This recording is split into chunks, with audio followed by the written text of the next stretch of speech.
Bonjour, ici Jean-Marie Lapointe. J'ai eu l'immense bonheur de rencontrer des familles d'accueil. Je suis bouleversé d'émotions, j'ai été extrêmement touché. Mais faut pas oublier qu'à la FARIC, il y a des gens qui travaillent sur le terrain, il y a des gens qui occupent des postes clés, dont Jean-François. Jean-François, tu es coordonnateur au sein de la FARIC. J'aimerais comprendre un peu plus la réalité de ton travail. Bien, mon rôle principal au sein de la FARIC, c'est coordonnateur provincial au niveau des CLC. On a remarqué à travers le temps, suite à des demandes aussi de familles d'accueil, d'expériences sur le terrain qui ont été vécues, que d'une région à l'autre, au niveau des procédures, les processus, les façons de faire, c'était pas quelque chose qui était uniforme. Suite à tout ça, bien, la FARIC a décidé de mettre en place un poste de coordonnateur au niveau des établissements, au niveau de la fédération aussi, essayer de faciliter le rôle des familles d'accueil. Je suis vraiment là aussi pour collaborer avec les établissements pour que si une formation ou un certain mécanisme marche bien dans une région, bien, si je vois qu'il y a des difficultés dans une autre région, si je suis capable de l'implanter, de l'apporter. Je suis présentement à Québec devant les bureaux de la FARIC et je m'en viens rencontrer la présidente, Mme Geneviève Rioux.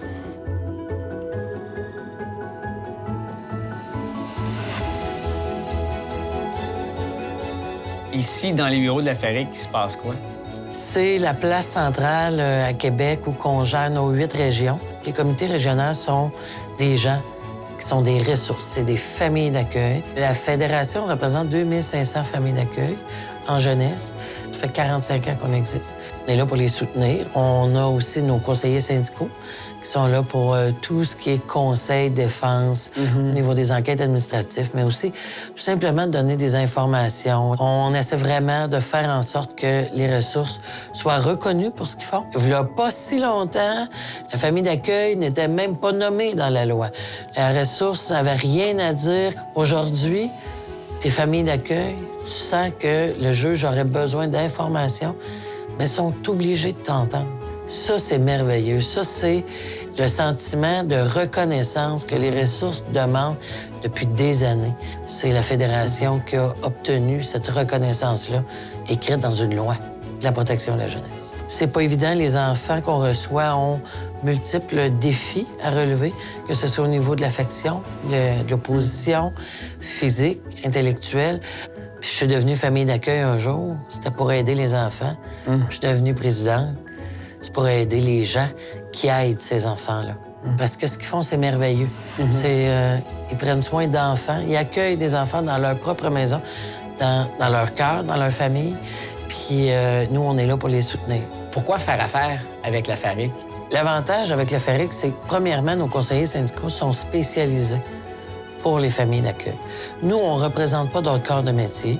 Contrairement aux autres centrales syndicales, nous, on est spécialisés en l'enfance et en ressources uniquement. Pour ça que la Fédération est la mieux placée pour défendre les ressources.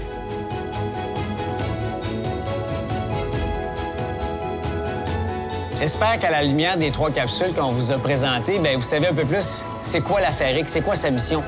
Mais tout comme moi, j'espère aussi que vous avez été extrêmement touchés par les gens inspirants et profondément humains qu'on a eu la chance de rencontrer. La FARIC est composée de 2500 familles d'accueil réparties sur l'ensemble du Québec. Son expertise lui permet d'assurer défense, bienveillance et soutien des familles ressources.